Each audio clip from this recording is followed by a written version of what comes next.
Here we go.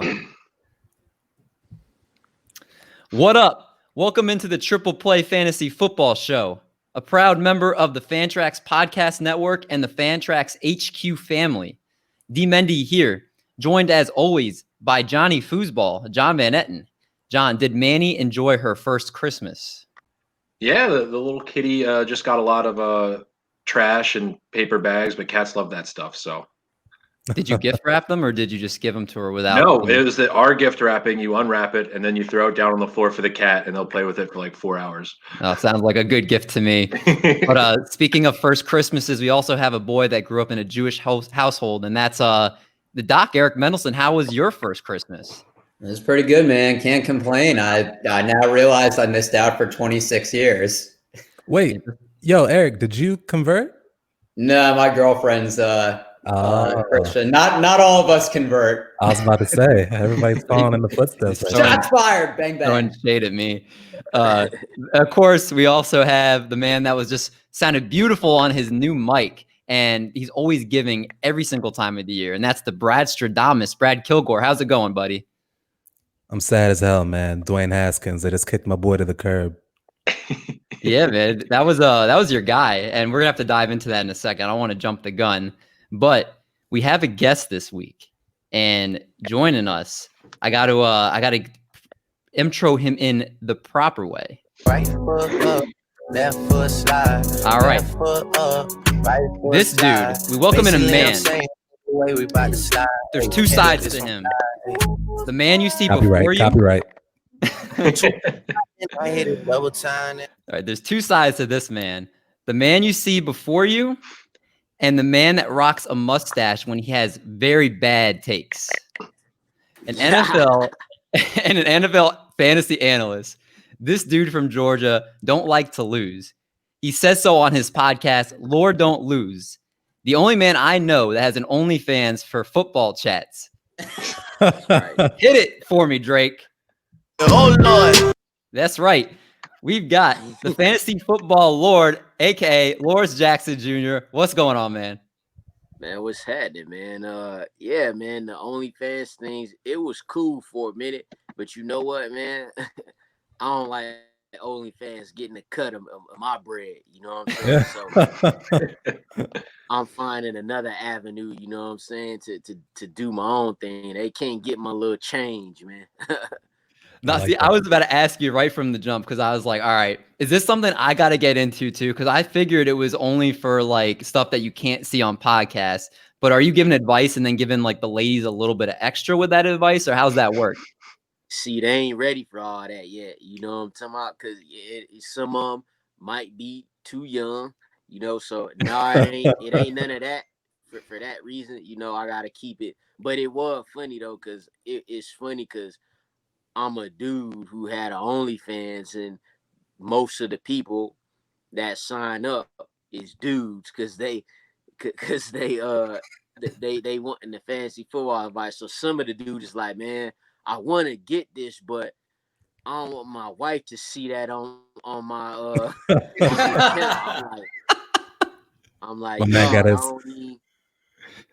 man got his cheeks out talking about Kyler Murray. I couldn't even tell him, like, no, it ain't gonna show up because I don't know, because I ain't never signed up for one before, so I don't know. Then I was just, you know, trying something new. But yeah, it was supposed to be something where like you get exclusive content or whatever and have easier access to me. So about halfway through the season, I was just like, you know what, man, I'm gonna just make it a fantasy football chat. So certain people I would have a fancy chat, and whatever question you have any time of the day, the first, like, those people will be my first priority, and I would answer in depth. So that's kind of how it went down. I've been going about this all wrong. That's what I'm doing first thing when we're done with the show. I'm making an OnlyFans for fantasy football. I love it. Take the shirt off and everything. Does Patreon take a cut? Oh, I'm not sure. They probably do. So. Yeah, they probably do. Everybody taking the cut. That's why I got off that. Yeah. Yeah, I can't blame you. But hey, man, we're glad to have you on the show tonight because in the huddle today we have the Fantasy Football High School Superlative Show. So do y'all remember back in high school when you opened that crisp new yearbook and saw those awards given out in the back of the book for the predictions where you'd be after high school? I You know were out Lawrence. here buying yearbooks, David. I know Lawrence knows what I'm talking about. I know my man won a lot of those awards, right? Well, which one y'all think I got? Most successful. I was Funniest most ugly. guy. I got Do we the hit most it? ugly award. Oh man, don't do you like that, man. I actually, my senior year, I ain't even get that.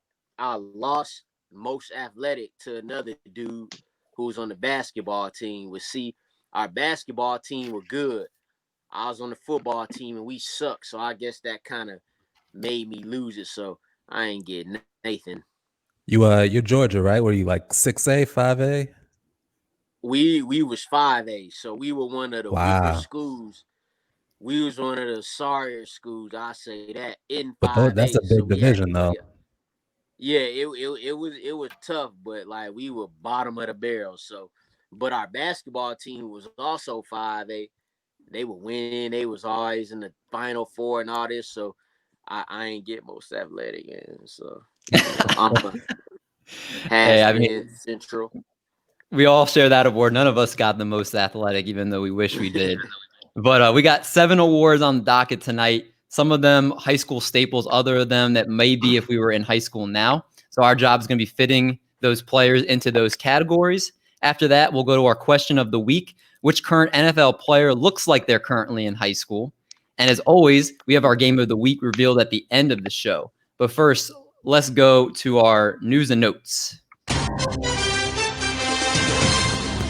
News and notes, and Brad, I'm going right to you for this one. The Washington football team cut that headache known as Dwayne Haskins. The floor is yours, my man, as the only Washington football fan on this pod. Go ahead. What are your thoughts on this? Yeah, man. I get the move for Washington. I probably would have done the same thing. But I'm gonna be one of the only voices speaking up for Dwayne Haskins. The dude threw 50 touchdowns at Ohio State in 1 year of playing. Like, he's not a scrub. Whoever signs him is going to be able to sign him for pennies. I just saw that he cleared waivers, so he's not gonna. Nobody has to take on his rookie deal. I think if you give him time to learn the system, if you give him a line, like what made him great at offense at Ohio State is that he had an offensive line where he had clean pockets all the time, and a lot of guys are great with a clean pocket, but he's special with a clean pocket. So if you can give him a clean pocket, he can do great things. Washington didn't really have that. I think he's got a lot of talent, and wherever he lands, if he gets a good backup gig, I think we're going to have a nice little career arc for him where we're talking about this being his lowest moment. Can I say one thing real quick? Never forget. No, you weren't called upon, so you can wait your turn. Okay. Well, I want to go to Lawrence first. Yeah, so I don't actually mind Brad defending him because I did it about a month ago, right? What I wouldn't use though is what he did at Ohio State, because a lot of quarterbacks do a lot of things at Ohio State. That's true. That's true. Then you know what happens when those guys get to the NFL. So what I'm I a had Braxton said, Miller truther though. oh God, he didn't even finish at quarterback at Ohio State. That's Damn. not Terrell his fault. Pryor, Oakland Raider legend. Shit, I'm a Terrell Pryor truther too. Longest quarterback touchdown run in NFL history. Yes, sir. Yes, We're just sir. naming Ohio State failed projects here. Right. So what Haskins, about a month ago, Alex Smith had got tackled on the sideline, and then you saw Dwayne Haskins run from out of nowhere and help pick him up. So I had posted that, and I was defending him, saying like, "Look, y'all were talking all this stuff about him, and look how good of a teammate he is." So that was like a month ago, right? So now people are coming back to that post, and they like, see, I told you. Now, this is the thing. What he just got right now, getting cut and all, it was like he was asking for it. Yeah. you start a game, he didn't play well. Then you see him in the strip club with all that skin flapping in his face. He was loving that. He was loving that. And then he got to start again. So like, if you gonna do that, the coach already don't want to play you, but he has to. So you gotta be on your P's and Q's. You gotta go out and have a game. And then he didn't. And then he got replaced by what's his name? Tyler Heineken. I just think of Brew.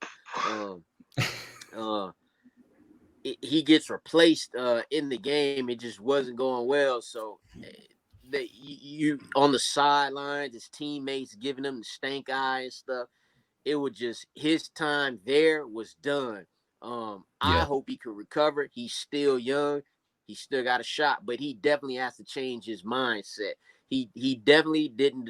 He should have been stripped of his captain's patch. Because with the whole COVID thing going on, and you see players, Cam's missed games from COVID, Lamar Jackson, a lot of star players. So the coach has you saw what the happened. coach has cancer or had. Right, you saw it happen in Denver where all the quarterbacks missed the game. You don't want to put out there that you just saying I don't care and I'm willing to risk that. Like that's not what you want to put out there for people to see if you're the captain of a team. So he kind of was asking for this. You just hope he learned from it. Go ahead. I will say, you mentioned his mindset. Like if you just search Dwayne Haskins' name, it's nothing but negativity all over Twitter, all over any social media site that you see. And I think with that comes like, the kind of fuck them all attitude where it's like you have to have like me against the world mentality in order to keep your sanity. A 23-year-old kid like that makes a lot of sense to me for him to have that attitude. But to your point, like you can't, if you're gonna have that attitude, you need to perform on the field, and it was rough for him. It was rough for him. It's not the same sport, but James Harden and Lou Williams both went to pretty much did the same thing, and they came back and played because they actually are good, and the team wants them. I just want to say this: this would have been a red flag for me. Right? Say again. James Harden, right? He did the same thing, but then he came back and scored 44 and dropped 17 dimes. So yes, if he did. do that, I don't know what you're gonna say, but like if Haskins would have came out there, won the game, threw for 300 yards and 3 TD, he'd be on the team right now. Yeah, they don't care. Is if you balling, but when you ain't balling and then the team get mad at you and stuff, then it's different. Go ahead, Don. My red flag about him, as I read this today, I can't believe I didn't know it before. He charged people to go to his draft party to support him. That would have been a huge red flag of character issue. Who does that? Who cares? They're just leaving that in the carpet. I just watched De'Aaron King get injured. I don't love that. Let's move He's to our next year anyway. Yeah, he is, but I don't love it. It looks bad. It looks like he might be like ACL. No, I don't like that either. Let's move to our next bit of news. Alvin Kamara scored 6 rushing touchdowns on Christmas Day, going back a little bit here, but it was an outstanding performance nonetheless. So just real quick thoughts here, and then we'll get moving. John, where is he ranked for you next year in drafting, or is he top 5 for you? Pretty much where he was this year. Do not let one game change your season-long plan moving forward. It'll turn all. I know you and Eric love Joe Mixon because he had 3 good games at the end of last year. Don't let it cloud how the rest of the season went. You're right, DJ Moore, wide receiver 4. That doesn't look too good. Brad and Lawrence, probably CMC's got to be the number 1 back. Is he 2-3? Start with you, Brad. What do you think? Yeah, no, I agree with John. I think he's about the same place he was last year, or I guess to start this year. He's an elite back. We all knew that, but I'm not going to project, 6 touchdown games for him going forward every game. Like he had a great game, and that's all it was. It was a great game. Lawrence, same with you? Yeah, so, coming into this season, he was actually my number 2 running back. So, and my number 1 was Saquon Barkley. So, once Saquon Barkley got hurt, then that kind of made Alvin Kamara my number one. So yeah, I'll put him number one because I damn near had him there already. I had CMC at number 3. And he's been there for pretty much this whole season since from like week 3 on to now. Even those bad weeks when he when the Saints had Taysom Hill at quarterback and he was getting negative targets. Yeah. He had bad games in that stretch, but he maintained his spot atop the so it wasn't like this 6 touchdown game catapulted him to number 1 for running backs. He was already there. And when you're guaranteed 80 catches, he's had 80 catches in every season he's played. When you're guaranteed that, that's at least the top 3. So I wouldn't have a problem putting him at number 1. And now what he's about to do for the first time, he hasn't done this in his career. He's at 932 rushing yards right now, so he's getting close to 1,000. Usually he's around 700, 800, but then he's getting 700, 800 receiving yards. But now he's about to top that 1,000-yard mark. I don't know the Saints situation playing in week 17, but if he could get to that, that'll be nice. But yeah, next year, he's at least, like I said, he was my number 2 running back coming into the season. So I would probably put him 1 or 2 between him and CMC. I like that. Doc, just put a bow on this real quick. Where are you putting him? Top 3. I think it's a few years ago. You can take CMC, you could take Cook, you could take Henry. I don't think there's a clear-cut number 1. I had Kamara number 1 a couple of years ago, and that's when he got hurt. But this is the talent he has when healthy. All right, fair enough. Let's move to the last little bit here. A.J. Dillon showed out Sunday night. Everybody, he's the talk of the fantasy community going into next season with how he looked. Lawrence has got this look on his face. So I'm curious if Aaron Jones and Jamal Williams, who contracts are both up after this year, and they let both of them walk. A.J. Dillon is the number 1 dog in Green Bay next year. Where are you drafting A.J. Dillon? Start with you, Doc. I'll go end of 2nd at the earliest because I don't trust Matt LaFleur, and they could always bring in a name. Like someone like James Robinson was an afterthought until Fournette was cut, and it's like number 4 running back. So I don't look too much into it this early. All right, Brad? Yeah, I agree with Eric. I think, the age of the workhorse running back is kind of done. So even if they do let Aaron Jones and Jamal Williams walk, it's not like they're just going to say, okay, let's rock with AJ and let him get all the touches. They'll probably draft a running back or bring in a running back. So I think we can expect him not to be a workhorse. Lawrence, floor is yours, man.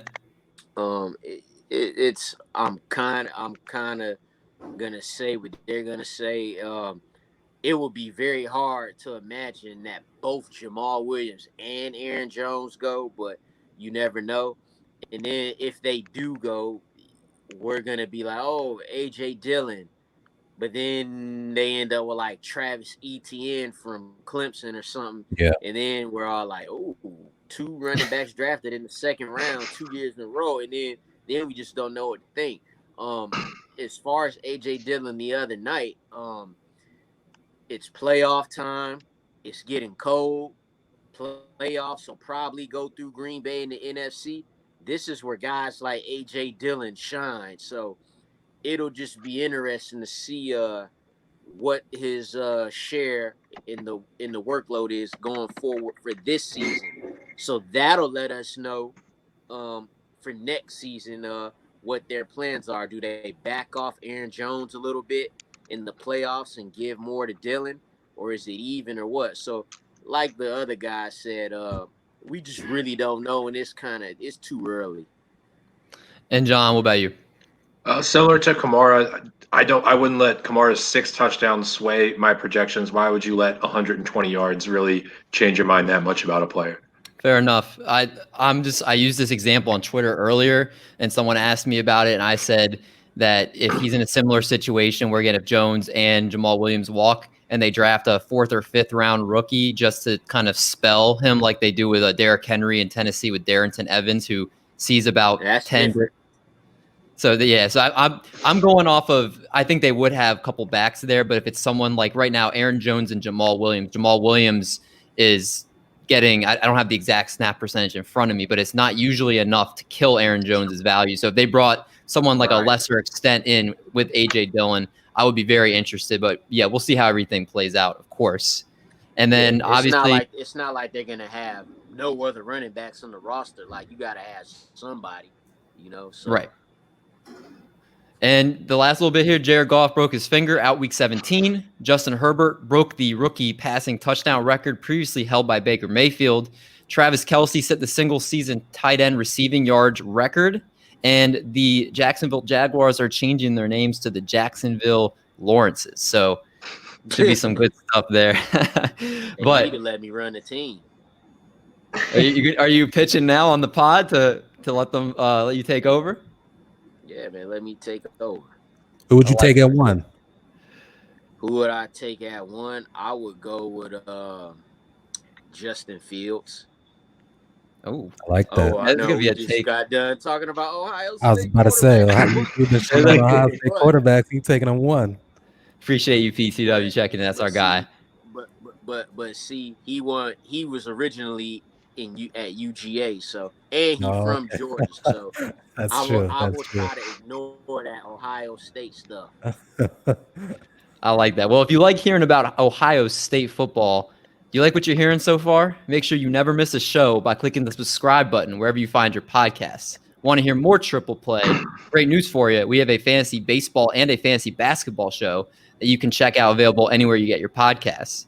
If you're enjoying the content, how about lighting up that Apple Podcast app with a 5-star rating and review of the show?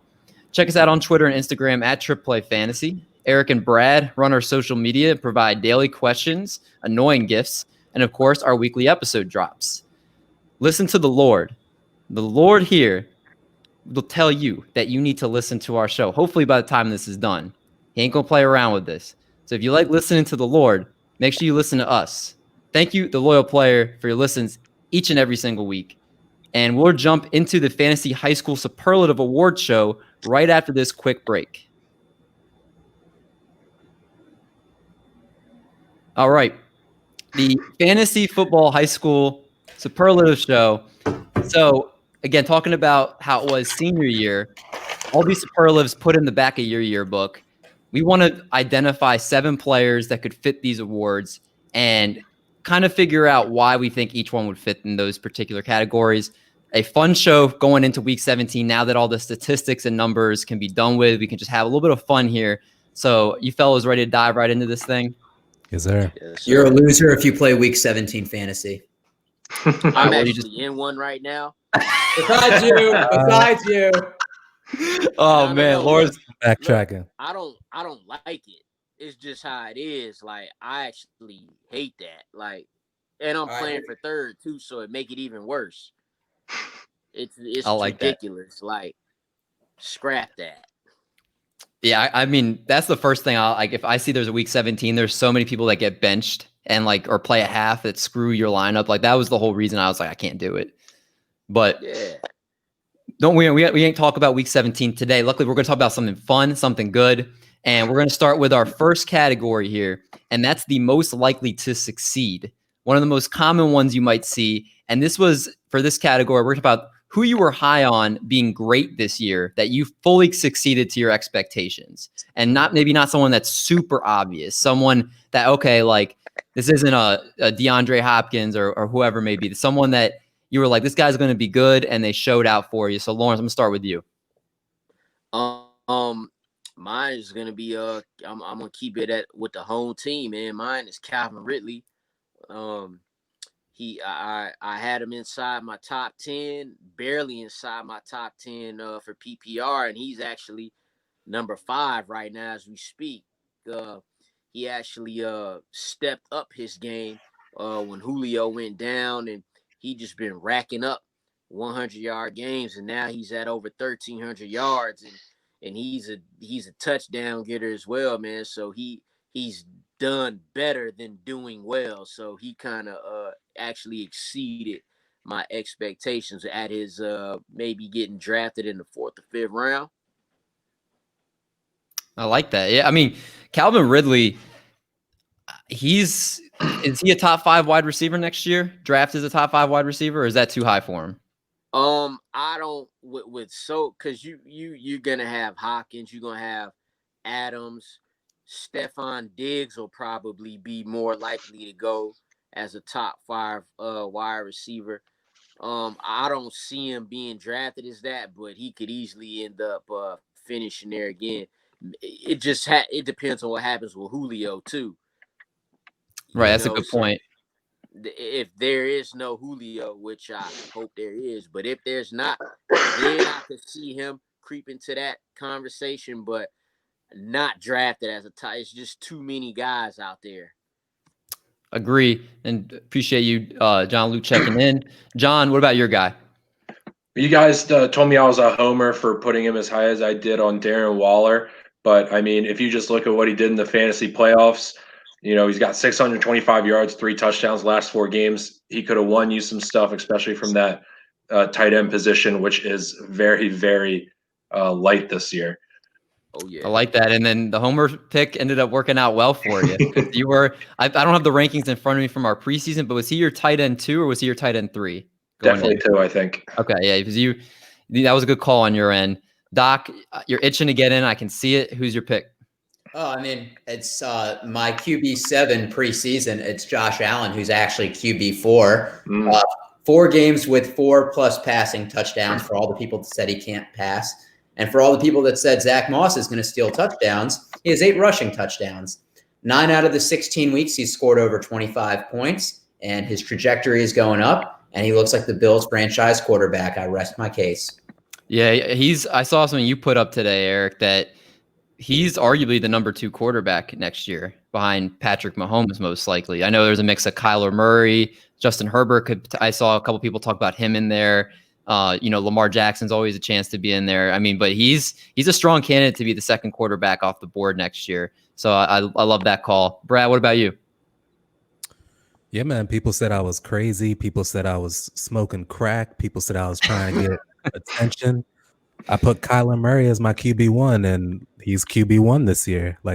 I said, he had the potential to get 5,000 yards passing and 1,000 on the ground, and it's looking like he's going to do 4 and 1,000 if he were to stay healthy. But I mean, he's exceeded all my expectations. 5K and 1,000, you crazy?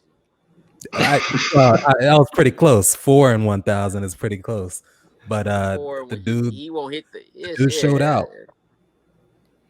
Yeah, no, he's not gonna hit it. He's not gonna hit it, but he's still QB1, and I think it goes to show, the power of a dual threat quarterback, what that does to your fantasy floor, and if you have a successful season, what it can do to your ceiling and your upside. So, Kyler Murray was my guy. Great picks all around. Let's move to our next one, and that's our biggest catfish. This one would probably be in there now if we were in high school these days. Who you thought looked like they were going to be great, but completely was someone different after the season started. So you completely flopped on this player, and I'll start with John for this one. Well, I thought Daniel Jones was going to sort of have a Jameis Winston season last year. I thought he was just going to fumble it, then throw a touchdown, then throw a pick, and then throw another touchdown. And because turnovers don't really matter in fantasy, it was going to add up to a pretty good fantasy season for him. But he's just had a whole lot of zeros across the board. 0 touchdowns, 0 picks, a couple fumbles. That doesn't really help.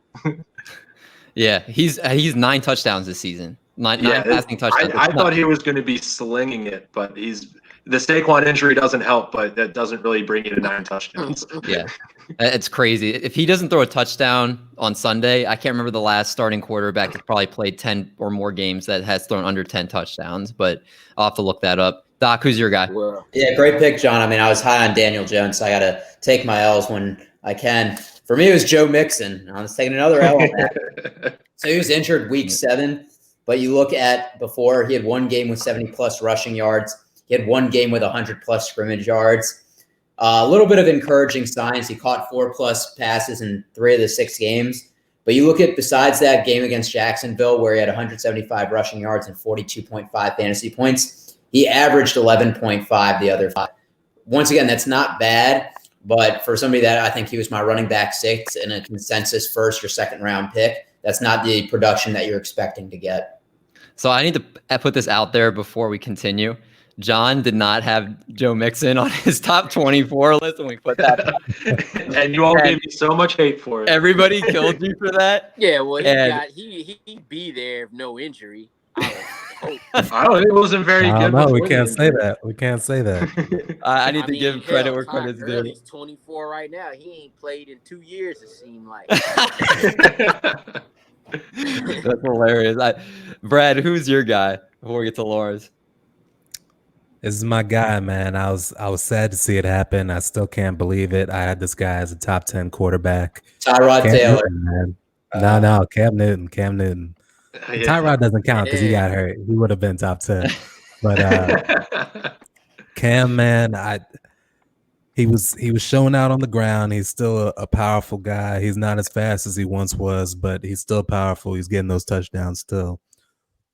But his arm, man, it looks bad sometimes. Like it looks like he does not look like an NFL quarterback. Like his feet won't be set, or he'll he's missing guys high, or he's bouncing it to him. Like I don't know if he's hurt or what, but I worry about this guy, man. I don't know if he's gonna have another contract. I don't know who's gonna give him a shot. I don't know if the Patriots want to keep giving him a shot, but if this was his audition to get back to the big money, it didn't go well for him. It looks like it honestly hurts every single time he throws, the way he comes out of his hand, honestly. Lawrence, who you got? Well, it's crazy because John and Brad took my 2, right? But it's not anymore. I was definitely going to go with Daniel Jones because I had him as my number 9 quarterback. Then I had Cam as my number 8 quarterback. And you mentioned about a quarterback not throwing for 10 touchdowns. Well, Cam's thrown for like 5 or 6 this year. Yeah, but he's running for 12, so it's a little different. What's that? He's running for like 12 or something, so it's a little different. At least he is getting in the end zone. Just off of throwing bases, it was bad. But yeah, I'll go back to Todd Gurley. I thought that with the high flying Falcons offense, to be honest, he was living off touchdowns, and that's cool. Like when people say, "Oh, he's only getting his points because of touchdowns," well, I'm like, well, that's part of fantasy, right? But the passing usage that I expected, it wasn't there. Devontae Freeman coming off a 59 catch season the year before that. I thought Todd Gurley would come in and take all those targets. He didn't. He was basically used as a battering ram. He looked like he gained a few LBs too while he was down there in Atlanta because they do got that good food. So now he had a game against the Panthers where he broke out for a 40-yard run, and I'm like, well, damn, he might be back. It ain't just these little short touches. He broke out of there. But yeah, and it was looking good for the first half of the season, but he just fell off. He got slow. He missed the game and a half. The knee flared up, and bad call by me, definitely. Every time Ito Smith or Brian Hill came in, it looked like they were the starting running backs. Yeah, it's just how slow. Smith, definitely. It's just how slow he's become. Like I would be surprised if he has a starting job anywhere next year. Maybe he can be a backup, kind of like Frank Gore, kind of like Le'Veon. Just start packing on the pounds and become Mike Tolbert. There we go. What Todd Gurley's going to be next year is he's going to be that running back next to a rookie that a team drafts that takes all the goal line touchdowns. Because when he gets in the 5, it's almost automatic. Like he just has a nose for the end zone. So he'll be stealing touchdowns on 2 carries per game from some hot shot rookie running back. It's going to be the Jordan. It's going to be the Jordan Howard line where he has 6 carries for 8 yards and 4 touchdowns. There you go. I like that. I swear Jordan Howard had he wasn't hitting 1 yard per carry at some point this season, but he had like 4 touchdowns. It was nuts. Let's move to the next one here. Let's go to the drama king. And this is the person that you owned that was the most stressful person to put in your lineup week after week because you had no idea what to expect for him. Stressed you out every single time you watched them play. Doc, I'm going to start with you for this one. All right. Well, I was going to say Todd Gurley, but every stat I was going to use was stolen. So good thing I had a backup. You started him each week, but Josh Jacobs was so stressful to own. You start him week 1, and he has that 35.9 fantasy point game, and you're like, all right, that's solid. But from week 12 on, here's his number of touches. Week 12, he had 10 touches. Week 13, he didn't play. Week 14, he had 16. Week 15, he had 29. And week 16, he had 13. He had 6 games with 25-plus touches. But then, and John probably knows, for some reason, the Raiders would just give Devonta Booker goal line work. So once again, well, it's been lingering injuries is the reason. It is not for some reason. It is for hip issues. Yeah, I mean, like I said, you started him week in and week out, but it's just stressful because there's such a wide range of outcomes with Josh Jacobs. You didn't know what to expect. Fair enough. Let's go to Brad next. Who's your guy? To me, it was Zeke, man. You drafted him high because you know what he could do. Call. And you've seen what he can do, and he's an all-pro. And then this year it was pain. Like, he might have a breakout game, but he also might have, 15 carries for 40 yards. Like, the dude just had a rough season, and it didn't help that Dak got hurt, because if you have that passing game, they can't stack the box on you, which they actually did because they only had to worry about Andy Dalton. But, it was just a rough season. And having said all that, he's still RB10 in standard leagues. So Is he really? He's just Crazy. yeah. So he was at RB6 for the longest. Yes, he was. So it's And one of then he those. missed the He's just a game. frustrating dude. So he's just like, you want to start him and you should start him, but there's a good chance that somebody Might be a outperformed him bargain every next week. year. Yeah, That's a good that's right. call. Bargain next year. Lawrence, who's your guy? Well, it was Zeke, but I always got plenty of those. Mine was Jonnu Smith. Oh, That's yeah. Oh my gosh. Missed the touchdown, man, who came through with a touchdown this past game. You had to sweat it out, though. The thing about Jonnu Smith is, man, I feel like if he was in a different offense, he could eat well and eat heavy. But it's just not in the cards with this offense. I was reading something prior to the season that showed that he did a lot with the opportunities given. So they were talking about how they were going to give him more opportunities this year, but it's just not in the cards with that offense. He did well to start off when there was no A.J. Brown, but then when A.J. Brown comes back, he's going to be the guy when they revert to the passing game. So just Jonnu Smith getting, I think week 15 he had 5 catches for 52 yards, so that's volume.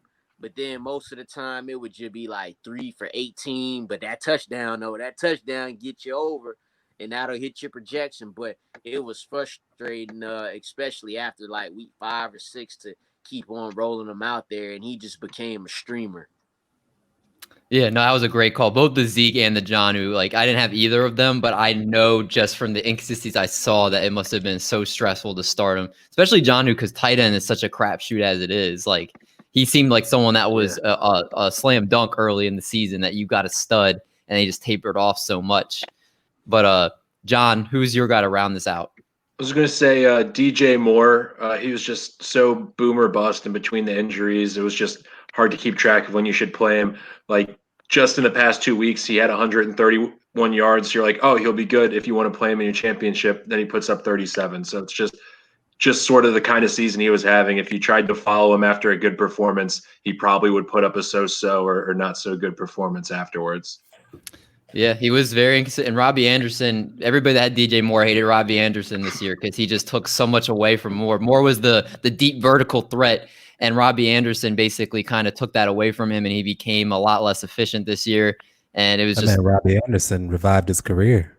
Let's Let's not let Curtis Samuel get off scot-free, by the way.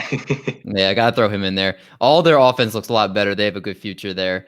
Let's move to the next one here, and that's going to be the best looking. Someone who caught your eye this season that you'll be kind of saying it looks good to draft next year. So someone, in other words, that you think you're going to take them way ahead of what most likely their future ADP is. So it's kind of someone you're eyeing in on right now that you're just going to be, this might be my guy next year. I'm going to try to get him everywhere I can. So, Brad, I'll start with you. Who's this guy for you? The guy that I'm about to say is the RB6 right now, and there's no way that you knew that. David Montgomery. Oh, David Montgomery.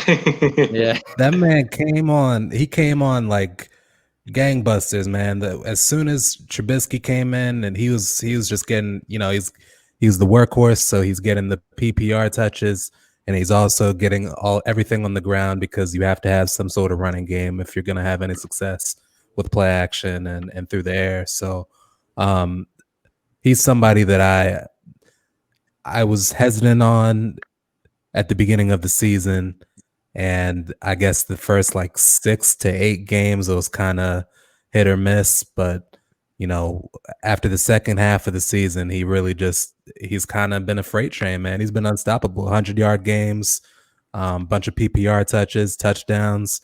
He's breaking off 50, 60, 70-yard runs. Like, the dude looks as highly touted as he was when he was drafted, and he's probably somebody I'm going to take higher than their ADP next year. Yeah, it looks real good right now. Somebody that's the talk of the fantasy football world with how he's finished the season. He's won people a lot of leagues. Lawrence, who are you looking at for this category? I'm going to go way deeper, mid-rounds and higher guy. For me, it's going to be Gus Edwards, man. Oh, yeah. I like that. Mark Ingram is getting healthy scratches now, and the combination of Gus Edwards and J.K. Dobbins in that run-oriented offense is phenomenal. And it's not like it's a real 1A, 1B situation. It's like whoever's fresher is getting the goal line carry. It's not like, hey, let's wait till we get to this point to put this guy in. They just giving each other breathers, and both of them are looking well doing it.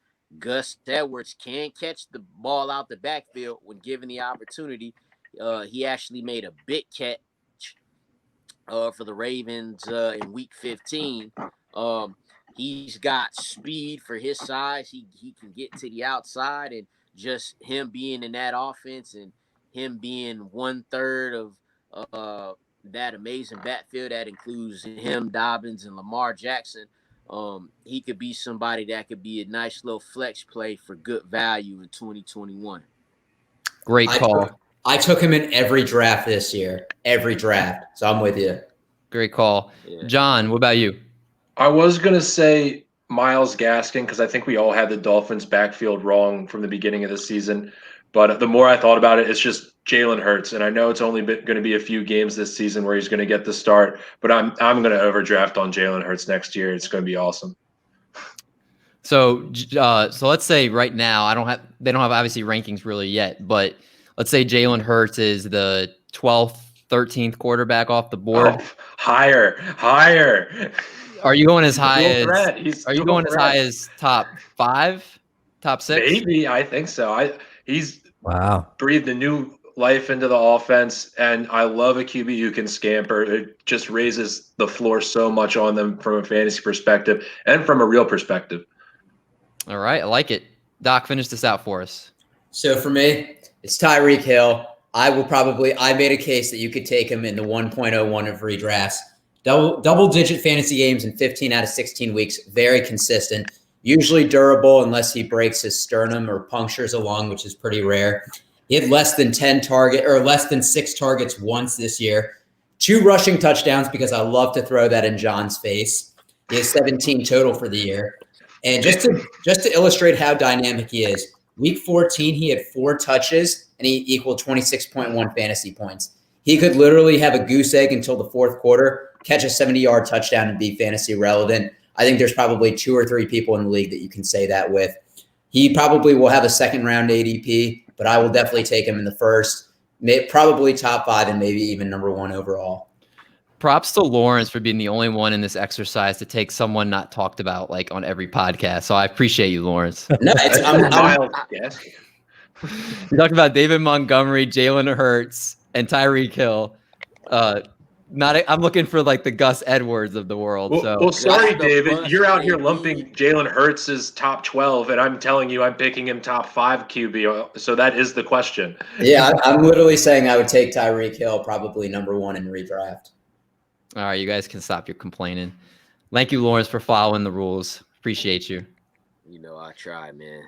Get on my level, guys. Come on, man. Let's move to the next one. A fun one here. Most likely to be internet famous. The player you saw the most gifs, highlights, breaking ankles, anything you saw on Twitter or the internet this season. And I'm gonna start with you, Lawrence, for this one. Who's that We're player all for gonna you? have the same ones for this one. It's Pat Mahomes or Lamar Jackson. That's it's either some crazy behind the back pass or it's Lamar breaking ankles. Or for Mahomes, it's some crazy shovel pass where he throws it forward for Tyreek Hill. There's another guy too, but I want to give y'all a chance to put that on, and it's clear as day, and it's actually the most funny one. So I'll give y'all a chance to have that one. But yeah, it's Lamar Jackson running around, or it's Pat Mahomes running around and throwing some wild pass for me. Yeah. Throwing one of his 16 dropped interceptions this year to lead the league. You just are. You're just such a hater. It's crazy. You are such a hater. Go ahead, John. We'll stay with you. Pick your guy. I took this too literally. The most likely to be internet famous player is Juju Smith-Schuster. He just is obsessed with TikTok. That works. I don't know how much he practices the dances in comparison to his routes, but it must be equal. just going on all these players right now. Go ahead, Doc. Well, it's a good thing I had a couple because John, you took mine and like but for me, it's Antonio Gibson. So the guy with the handle at Fantasy Footbub is high on him. That's his Twitter picture. We all, I think, hopefully follow him. But when Geis got cut, he was talked about so much. That ADP went through the roof. And then after his big game against Dallas on Thanksgiving, when he had 3 touchdowns, he literally stole the spotlight on Thanksgiving because Ravens and Steelers were postponed. So he got so much attention for that the rest of the season. So I wanted to give you a less obvious answer, David. I like it. I like this. That's playing the game the right way here. Brad, finish this one out for us. This one's going to my boy, future starter of the New Orleans Saints, Jameis Winston. He's going to have 50 touchdowns, 50 interceptions. He's going to be all over the internet. I'm excited for it. All right, I like that. That was a good job on that category. We got 2 left. We'll run through these real quick. I thought you guys was gonna say Derrick Henry with the stiff arms. That's a good one. That's a good one. That's a good he one. make them look like little boys, and they always turn into the little GIF files like wop. Josh Norman probably still hurt from that. I saw that. Then he did it. Yeah. I saw that. I think for like 3 days after, I kept seeing like they would replace Norman with like traffic tickets, like him throwing away, like or anything that like you could think of. They were cutting him out, doing him dirty. Right. When your ex comes back in your life. Yeah, stuff like that. It was great. Let's move to the second last one here. We got the biggest flirt. Someone you keep trying to swear off of every single year. And you cut them and then you pick them back up, but you can't stop getting sucked back into this player. They're just someone that you just constantly are just tinkering with being in your lineup or on the free agent wire. So, John, we'll start with you. Who's that player for you? I always think Le'Veon Bell is going to come back into form, but I think he might this year because he gets to choose his destination. He's going to want to be on the team. The team is obviously going to want to like him enough to sign him, to give him carries. And I think he gets one more good year after this one. Okay. All right. It looks pretty slow right now, but we'll have to see. Doc? For me, it's my ride or die. It's Chase Edmonds. He's running back 23 right now, so he's technically an RB2. And he has 2 games with 10 plus carries. He has 8 double-digit games because he has 3 plus catches in 14 out of the 16. But Kenyon Drake gets the goal line work. Kenyon Drake has played Kenyon Drake has played one less game than him, and he's more than double the amount of rushing attempts. Kenyon Drake has 229 carries in 14 games, averaging 4 yards per carry. And Chase Edmonds has 94 carries, averaging 4.8 yards per carry. I don't know why Cliff Kingsbury plays with my heart and just won't give Chase Edmonds more work. He's a small dude. I don't know if he could handle 20 carries week in, week out. I'm not even saying 20 carries. Give him 10 to 12. Give him 10 to 12. All right, Brad. Yeah, I picked this guy up in one of my dynasty leagues pretty much every year, and it looks like that's done for good now. I'm sad to say it, but Josh Gordon.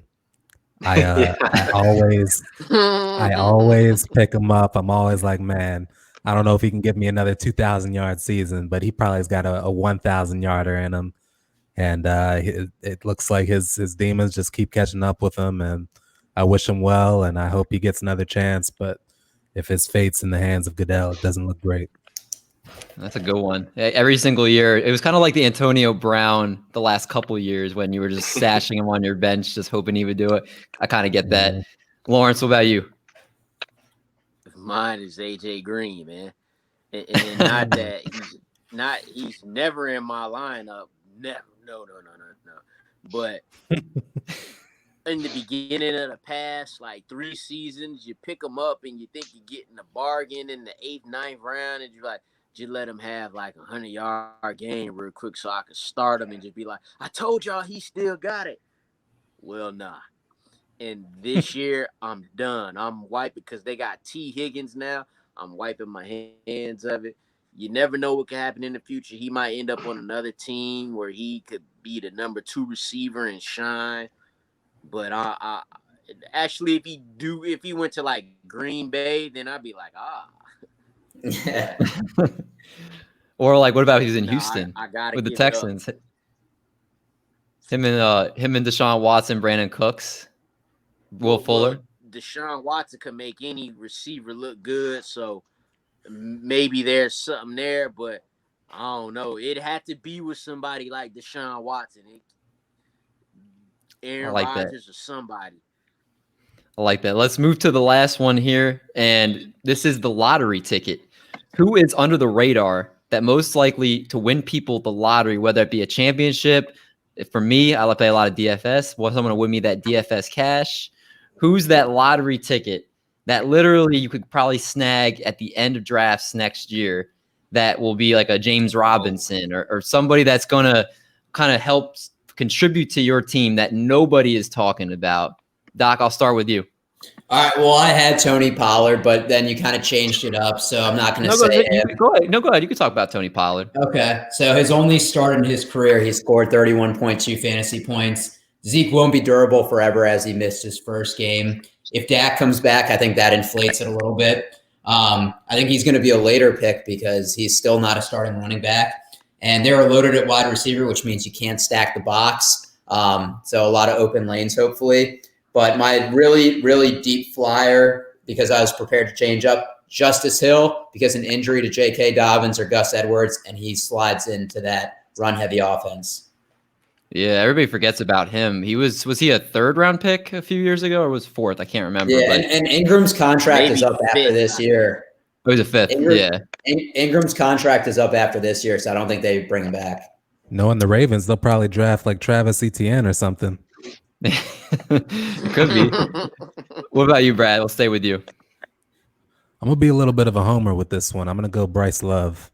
I think next year I'll be shocked if we still have Peyton Barber. J.D. McKissick had a great year, but I think they'll want to go in a younger direction. Bryce Love was a monster at Stanford. He got hurt, and he's kind of sort of been battling back ever since. And now he's going to be, I think, 3 years removed from an ACL tear by next year. So I think it's going to be him and Antonio Gibson, and I think he's going to do a lot of damage. All right. Lawrence, who's your guy? So I don't actually have a specific person. My 2 people are people who we don't even know yet, right? Because it's going to be whoever's the running back for the Falcons or the Texans. Whoever those guys are, because it won't be Ito Smith. Ito Smith is not gonna turn into they've had him for 3 years. If he was the guy, they would have never signed Todd Gurley, or they would have never used Brian Hill. So whichever That's person that is will have some good fantasy value. I expect the Houston Texans to tap into the running back bag of tricks as well. With even though David Johnson's looks serviceable, he'll be coming up on 30 years old, so they'll have to do something in at least the mid rounds at that position. And when you put him with Deshaun Watson and Will Fuller and Brandon Cooks, whoever that lucky young man is, could be something special playing in that offense. Travis Etienne. Oh, man. He's on every team in this podcast. But if it's him, then you'll probably see him getting drafted in the 3rd round of fantasy drafts. That's true. So he wouldn't be late, you know? Yeah, agreed. John, round this out for us. Channeling a little bit of baseball, player to be named later. But I was going to go with, and this is a little bit of a homer pick too, but I feel like Nelson Aguilar still isn't talked about much. Yes, he's sir. only owned in like 30% of leagues at the end of the season, and he's been catching about one long touchdown a game. And if he stays with the Raiders, I'm sure that'll continue. No, great call this year. He really looks great. He's fantastic. I'm upset that when the season started, I was like, well, good. We only got him on the 1-year contract, so we're not stuck with him. And I'm like, oh, shoot, we should have signed him to a 3-year contract or something. He's gonna get expensive. Yeah. Do you think you can keep him? Yeah, because we'll cut Tyrell Williams, who's been injured for 2 years, and just I forgot he's on the team. Shuffle that money over to Aguilar. It's actually pretty simple. Good throwback. Hey, remember name when there. the 2 starting receivers for the Raiders was supposed to be Antonio Brown and Tyrell Williams? Yeah, those were the days. That would have been a good lineup. I'm just saying. Remember when it used to be Terrell Pryor? He was a starting quarterback. He was never a wide receiver for the Raiders. That's Great job, gentlemen. For Washington. Great job, gentlemen. Great discussion. Without any further ado, let's move to our question of the week. And our question of the week is sponsored by Shady Rays. So, fellas, when your future is so bright like Lawrence's, one could say it's incredibly blinding. Suck You need to make sure. About Ryan. You need to make sure that you're on. Keep bringing it. You need to make sure that you're armed with the best eyewear in the game to keep your peepers in check. Who would that be, you ask? That's none other than Shady Rays. You trying to run, hike, surf the waves, heck, even write impersonation ads for your podcast. These Shady Rays are for you. I want to give you quality, polarizing, and affordable shades that you can wear for any occasion. Best part is whether your sunglasses break, get scratched, lost, or anything under the sun, they'll replace that bad boy for you. For every order placed, Shady Rays donates 10 meals to Feeding America and have over 13 million donated meals to date. If you like what you're hearing, make sure you use code TRIPLEPLAY at checkout and get 25% off an order of shades that excludes the RX collections. Again, for the people in the back, that's 25% off your shades with the code TRIPLEPLAY. Don't get blinded by your success. Use Shady Rays. All right. Our question this week: which NFL player looks like they're currently in high school right now? So, Lawrence, you're the guest, so we're going to start with you. Who's that player?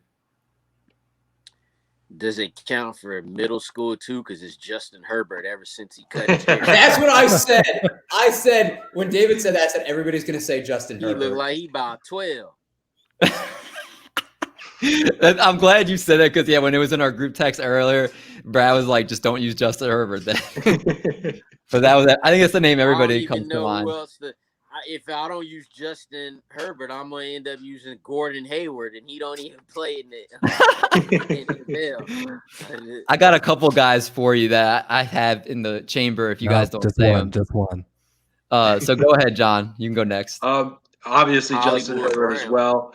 But any like young kicker who hasn't like turned gray yet, like they're all like 5'10", 175 pounds. Like they all look fresh out of high school. As until the stress of being an NFL kicker, where all you can do is miss a few kicks and your career's over, gets to them. All right, I like it, Eric.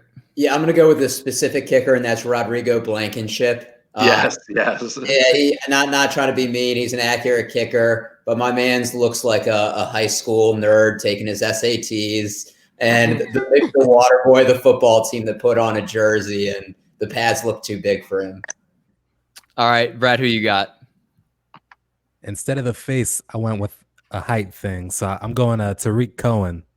He's like 5. He's like 5'6". Yeah, He looks like you might see him in the hall somewhere. He's a little dude, so I'm gonna go with him. I was gonna say Hollywood Brown too, cause he about 147 soaking wet. And when you see him in the huddle, like even next to like Lamar, he looked just like a little kid out there. Yeah, man. He looked like that kid that like, here you go, you want to play catch, little man, and they just like. So the first guy I'm gonna throw up. Lamar. I'm gonna throw up this guy He's on having the a great last few games. Yeah, I'm gonna throw up this guy on the screen for y'all. This guy is Zach Wilson.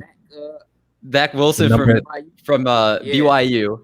That's the number 2 pick right there. NFL player. He's not in the NFL. He's going to be in the NFL next year. If you want a current NFL player, if you want a current one, here you go. Who is that? His name is J.K. Scott, the punter for the Packers. Wow. If you look him up, like high schooler. You look him up. That is literally, you can't get any worse than that, honestly. At least what I think. But yeah, all those are great choices. But J.K. Scott, I think, wins that category hands down. But great discussion. Let's move to. He looks like what? A chick. Let's move to our last segment. That's our game of the week. All right, Doc, what are we playing this week? All right, so I did a little research, and I have 10 miscellaneous stats. So what I'm going to do is I'm going to give you, or I'm going to say, guess how many of this or whatever. You guys have to give me a guess, and whoever gets closest. There is no correlation. All of these are going to be random, okay? All right, let's do it. All right, so we're going to start with David, then Lawrence, then Brad, and then John. Sound good? Let's go. Mm-hmm. So the first one, since his career might be over since he's not playing week 17, give me your best guess for Frank Gore career rushing attempts. Not yards, attempts. I was going to say yards. I know exactly. It's 16,000. It's 16,000 yards, but how many attempts? Oh, my God. I'm going to be so off on this. Let's say, so he's been playing like 15, 16 or something like that years. I'm going to say he has 4,500 attempts. Okay. Lawrence? Well, I was doing the same math because you do 15 years and 300 carries, but he didn't. I'm gonna say 3981. Ooh, I like that. I wasn't gonna go that specific, but now I will. John, what are you guessing? I'm gonna say 4,020. Okay. And Brad. I'm gonna take the math route. I'm gonna say he's about 3.2 yards a carry, which averages out You to think like it's that 5, low? 000. It's not fair. Yeah, He's a math. he's He's always worked with numbers. It's not fair. I'm gonna go 5,000 carries for Frank Gore. All right, well, you are way off, so the math is wrong. Lawrence gets the category. He has 3,735 career carries. Oh, man. All right, the next one, and we're starting with Lawrence, who got the point. Peyton Manning career pass attempts.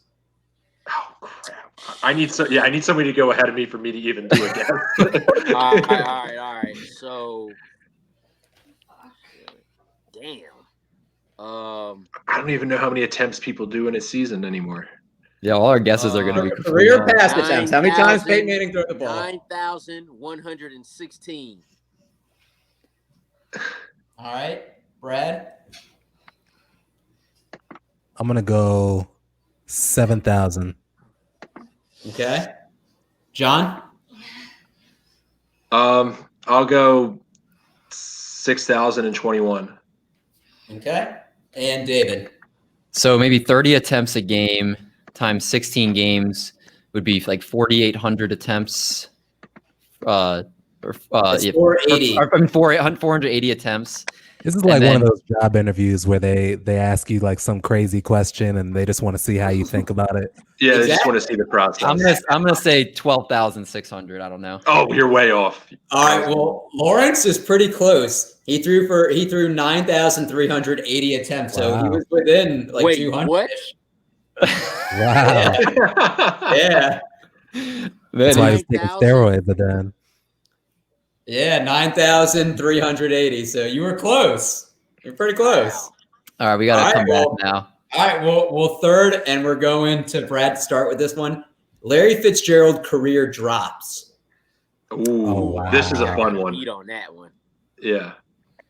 I'm gonna go like 10. Okay, John.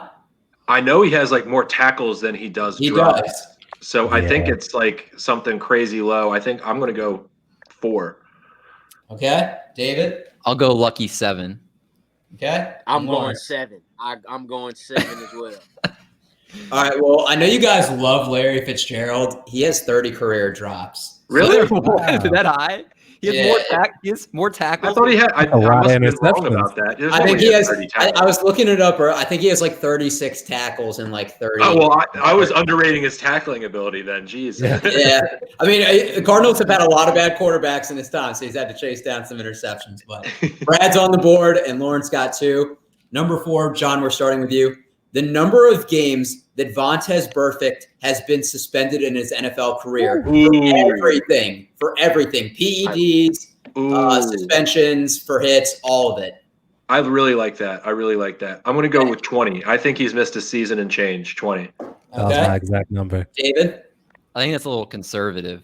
I say he's missed 32 games. Okay, Lawrence. 24. Okay, and Brad. I'm gonna go 25. All right, well, it's 22. So Lawrence and John both split a point. Lucky son of a gun. So they I both was get a gonna point. say 21, but I ain't want to be close to you. All right, number 5, and we're going back to David. The number of dollars or the number of millions of dollars that Darrelle Revis signed for. Not the money that was guaranteed, but the money that he actually signed for in his career. How many millions? Okay. Darrelle Reeve, gosh, man.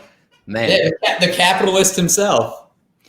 I feel like he signed $100 million contract. I feel like was in there. I could be wrong. I'm gonna say he signed for 187 mil. Okay, I'm Lawrence. gonna get this one. So I'm gonna go 116 mil. 160 or 16? 116. Okay. Brad? What was the question again? The amount of money that Darrelle Revis has signed for in his career in terms of millions, not the guaranteed money, but actually what he signed for on the contract. Like the total, right? Yeah. I'm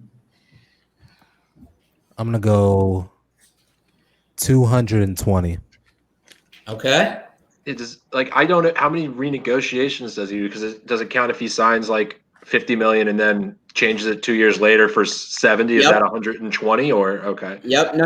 Okay. It's that added on. It's the amount of money that he signed for over the course of his career. Okay. So yeah. So a renegotiation wouldn't like essentially double it. Okay. No. I'll go 182 million. All right. Well, Brad is closest. Darrelle Revis has signed for $265 million in his career, Ooh. with $124 million Go ahead. guaranteed. Man, My man. Whew. I thought I was being like out there going 187. I'm I also know on he record signed a saying 5-year 70 and I don't know. He got 100 at one time. I think and then corner is the hardest position in the NFL to play. he signed a couple of 1-year, $24 million contracts. So Oh, all right. Yeah. going to question 6. We got Lawrence with 3, Brad with 2, John with 1, and David with 0. Let's see if we can turn it around. Lawrence, we're starting with you, but I should have started for John for this one. Robert Woods' career rushing touchdown.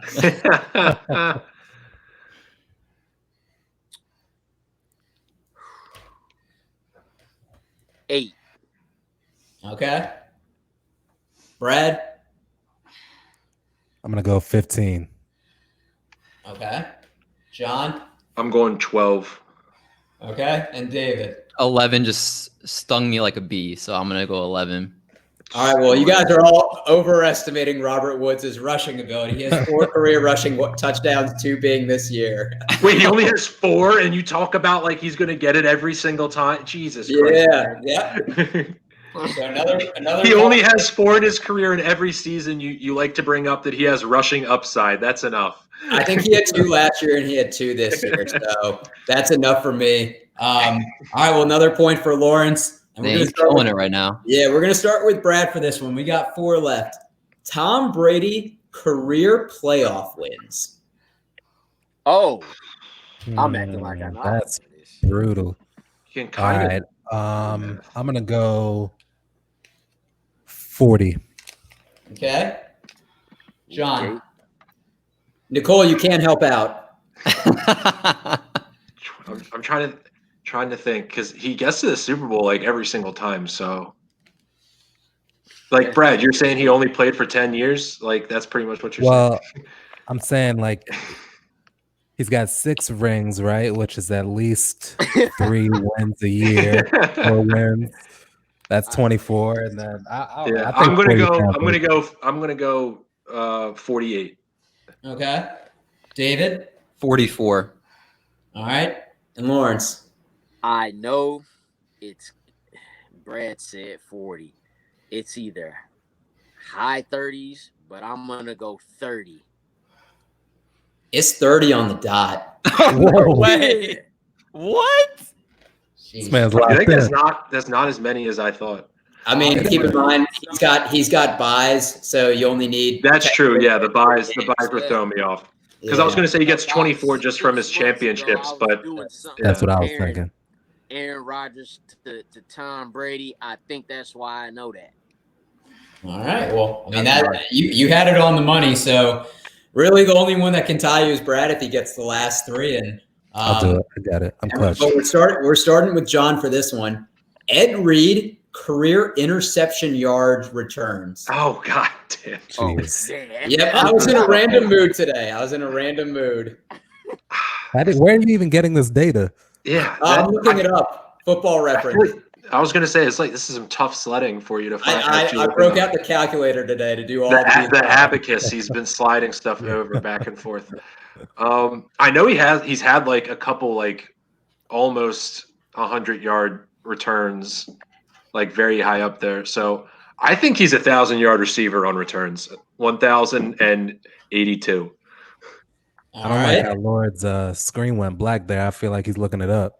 All right, David. John said 1,082. What are you guessing? Well, I think he has like around 20-ish career interceptions or something like that, and so maybe. So I'm gonna say maybe averages 30 to 40 yards a return. I'm gonna say 687 return yards. Okay, Lawrence, you gonna get this on the money? 548. Okay, and Brad. I'm gonna say he has 750 yards. If Lawrence gets this on the dot, you got to go buy a lottery ticket. All right, well, you guys are all underestimating Ed Reed because he has 1,590 career I told you. interception return yards. Somebody So I just get said that, though, right? I thought somebody. So I get the point technically. I was the highest. So John gets the point, but nobody can win besides Lawrence. So the game is his. 30 seconds of FaceTime. Well, Lawrence, the FaceTime is yours. But I want to say we really appreciate you coming on the show tonight and hanging out with us. And can you let our listeners know where they can find you, stuff you may be working on, anything you'd like to plug and all that good stuff? For sure, man. Well, first, thanks for y'all having me, man. I appreciate that. This was fun, man. Definitely have to do it again. You can get me right here on Twitter at the name below right here at Lord Don't Lose. I'm on the gram as well at Fantasy Football Lord. Now that the season's over, we'll be talking about things, looking forward to the next season and so forth. Not just fantasy football. I talk just straight football as well. So yeah, check me out, man. Great follow for sure. I recently found this man not too long ago, and stuff is great content. So make sure you check out all his stuff, like he was saying. For everybody else listening, watching, if you're playing this week, we wish you the best of luck in week 17. Otherwise, we hope you're enjoying that mental breather this week. We will catch y'all later. See you guys next week.